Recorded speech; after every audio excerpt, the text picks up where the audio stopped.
नमस्कार, मैं हूं विशाल यादव। एक चोर और भ्रष्टाचारी को प्रधानमंत्री नरेंद्र मोदी ने मुख्यमंत्री बना दिया है। अब सबसे बड़ा सवाल यह है कि बंगाल में सीएम बनते ही शुभेंदु अधिकारी के पीछे क्या ईडी सीबीआई लगेगी? क्या ईडी सीबीआई की जांच शुरू हो जाएगी? दोस्तों, आज संजय राउत ने बहुत बड़ा खुलासा कर दिया है और मुझे लगता है कि आप सभी लोगों को जरूर देखना चाहिए कि भाजपा ऐसे ऐसे प्रोडक्ट लॉन्च करती है, विपक्ष के छटे हुए प्रोडक्ट, यानी जो भ्रष्टाचारी हैं, जो लुटेरे हैं, जो चोरी करते हैं, जो लोकतंत्र की सरेआम हत्या करते हैं, उनको भाजपा अपनी पार्टी मिलाती है और वॉशिंग मशीन में धोकर उन्हें कभी मुख्यमंत्री तो कभी राज्यपाल, कभी राज्यसभा का सांसद, यानी कि क्या से क्या बना देती है। अब दोस्तों, अभी हम लोगों को मालूम है कि शुभेंदु अधिकारी बंगाल के मुख्यमंत्री बने और टीएमसी से निकल कर, यानी जब टीएमसी में इन्होंने जबरदस्त भ्रष्टाचार करना शुरू कर दिया था तो शायद ममता बनर्जी ने इनको पार्टी से निकाल दिया था। और जब कोई बड़ा नेता पार्टी से निकलता है विपक्ष के, वो कहां भाजपा में जाता है, भाजपा की गोद में बैठता है। जैसे कि राघव चड्ढा का नाम सुना होगा। जब राघव चड्ढा को पता लगा कि ईडी सीबीआई आने वाली है और ईडी सीबीआई आएगी तो हम पकड़े जाएंगे, हम जेल चले जाएंगे, इसीलिए क्या हुआ, उन्होंने बीजेपी का दामन थाम लिया।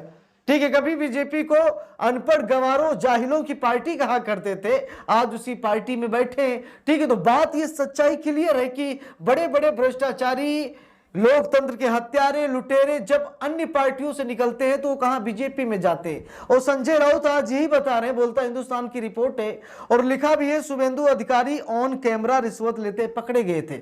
संजय राउत खुद कह रहे हैं कि शुभेंदु अधिकारी ऑन कैमरा रिश्वत लेते पकड़े गए थे। आज भाजपा ने एक भ्रष्ट को मुख्यमंत्री बना दिया है, बधाई दीजिए संजय राउत सांसद। देख लीजिए, शिवसेना यूबीटी के सांसद संजय राउत ने क्या कहा कि भाई एक भ्रष्ट को, एक भ्रष्टाचारी को, एक चोर को प्रधानमंत्री नरेंद्र मोदी ने बंगाल की कमान सौंपी है। और अब सबसे बड़ा सवाल है कि बंगाल कहां जाएगा, बंगाल को क्या लूट लेंगे भाजपा के लोग? दोस्तों, यहां पर देखिए, और एक और खबर इस समय चर्चा का विषय बनी हुई है, जहां पर हमारे बच्चे दिन रात पढ़ रहे हैं और पढ़ाई के दौरान जब वो पेपर देने जाते हैं तो पता लगता है पेपर लीक हो गया, यानी परीक्षा ही नहीं दे पाते। और नेता मंत्री बनने का फायदा यह है कि अगर आप नेता मंत्री हैं तो आपका बेटा भी मंत्री संतरी बन जाएगा, बिना डिग्री डिप्लोमा चुनाव लड़े। अब दोस्तों, एक खबर इस समय ग्राफिक्स से चर्चा का विषय है, जहां पर नीतीश कुमार का बेटा स्वास्थ्य मंत्री बना है और सबसे बड़ी बात यह है कि बिना चुनाव लड़े बना है।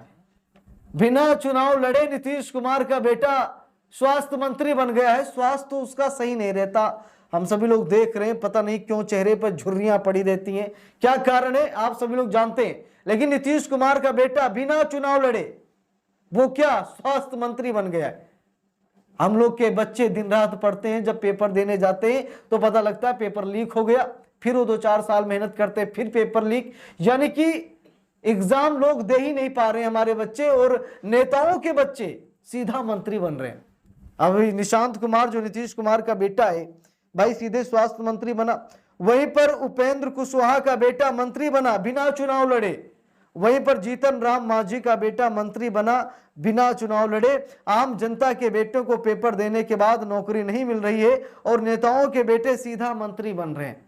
तो फायदा किसमें है? मंत्री बनने में फायदा है। मंत्री बनिए, नहीं तो डिग्रियां ऐसे ही लेते रहेंगे, सिर्फ एग्जाम देते रहेंगे और नेताओं के बेटे, मंत्रियों के बेटे नेता मंत्री बनते रहेंगे और हमारे बच्चे उनके नौकर बनते रहेंगे। दोस्तों, शुभेंदु अधिकारी की कुल संपत्ति की बात की जाए तो यह कहा जा रहा है कि शुभेंदु अधिकारी के पास कोई संपत्ति नहीं है, ना तो कोई कार है, ना सोना है, और कैश भी सिर्फ 12,000 है। क्या ऐसा हो सकता है? 500 रुपये दिहाड़ी कमाने वाले व्यक्ति के घर पर भाई सोना होगा, कार नहीं होगी तो मोटरसाइकिल होगी। अब शुभेंदु अधिकारी जो कोयला घोटाले का सारा पैसा हजम कर गए, लाखों करोड़ डकार गए, कोयला घोटाले का पैसा अमित शाह को भेजते रहे, भाई बंगाल का मुख्यमंत्री भाई बिना पैसों वाला कैसे हो सकता है? अब ये कहा जा रहा है कि कैश सिर्फ 12,000 है, यानी कि उनकी जो कुल संपत्ति है शुभेंदु अधिकारी की, ना तो सोना है, ना चांदी है, ना घर है, ना द्वार है, ना मतलब पैसा है, कुछ भी नहीं। 12,000 रुपये कैश, ना कोई कार है, यानी कि गाड़ियां भी कुछ नहीं है। क्या वो पैदल चलते हैं? ठीक है, अभी सबसे बड़ा सवाल अब ये कहा जा रहा है कि भाई इनके पास कुछ नहीं है, सिर्फ 12,000 कैश है। शुभेंदु अधिकारी के अब तक 4 पीए की मौत हो चुकी है, एक पीए की अभी मौत चुनाव के दरमियान हुई। अब सबसे बड़ा सवाल यह है कि भाई पीए की मौत कैसे हो रही, जरा देखिए। शुभेंदु अधिकारी के अब तक 4 पीए की मौत हो चुकी है, सवाल तो उठेगा ही। 2013 में प्रदीप झा पीए थे। 2013 में प्रदीप झा की संदिग्ध परिस्थितियों में मौत हो गई थी। 2018 में सुब्रत चक्रवर्ती पीएसओ सुरक्षाकर्मी, 2018 में सुब्रत चक्रवर्ती की संदिग्ध परिस्थितियों में मौत हो गई थी।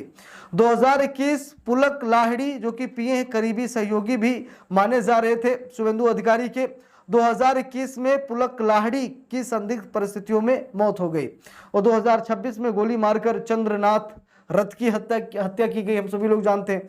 लिखा भी 2026 में चंद्रनाथ रथ की गोली मारकर हत्या कर दी। लगातार 13 सालों में 4 मौतें, क्या ये सिर्फ संयोग है? अब जरा आप लोग मुझे ये बताइए कि क्या विपक्ष ऐसा कर सकता है? लगातार वही पैटर्न है कि नहीं? संदिग्ध परिस्थितियों में मौत, तो यानी कि कुछ ना कुछ ऐसा है जो सच्चाई को दिखाता है, सच्चाई को बताता है।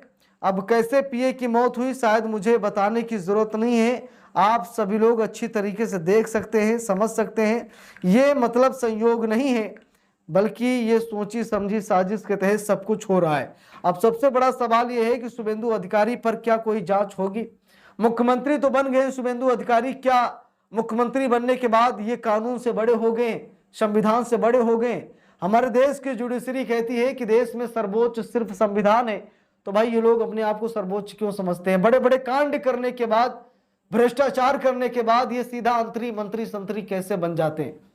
ठीक है, जब एक अनपढ़ सरकारी नौकरी नहीं कर सकता तो एक अनपढ़ नेता कैसे बन सकता है? ये देश का सबसे बड़ा सवाल है और मुझे उम्मीद है कि इस पर पूरा देश खरा उतरेगा। इस पर कहीं ना कहीं मतलब लोग विचार करेंगे कि भाई नेता भी अब वही चुने जाएं जो पढ़े लिखे हों।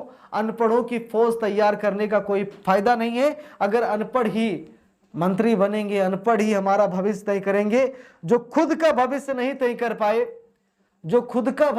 तय कर पाए, वो हमारा और हमारे बच्चों का भविष्य क्या तय करेंगे? जो खुद पढ़ाई लिखाई नहीं कर पाए, वो हमें क्या पढ़ाएंगे, क्या लिखाएंगे? तो इससे साफ पता लगता है कि भाई जब एक अनपढ़ सरकारी नौकरी नहीं कर सकता तो एक अनपढ़ सरकार में नहीं रह सकता। एक अपराधी जो कानून तोड़ने वाला है वो संसद में बैठकर कानून नहीं बना सकता। और अगर ऐसा हो रहा तो ये हमारे देश के लिए दुर्भाग्य है। कानून तोड़ने वाला अगर संसद में बैठकर कानून बना रहा है तो ये हम सभी देशवासियों के लिए दुर्भाग्य की बात है। और हम सभी लोगों को पूरी कोशिश करनी होगी कि ऐसे भ्रष्ट नेताओं को उठाकर जेल में डाला जाए। बाकी आप लोगों की क्या राय है कमेंट करके जरूर बताइएगा। वीडियो को लाइक शेयर, अगर चैनल पर नए हैं सब्सक्राइब करके सपोर्ट कीजिएगा। मिलते हैं दूसरी वीडियो में, तब तक के लिए बहुत बहुत धन्यवाद।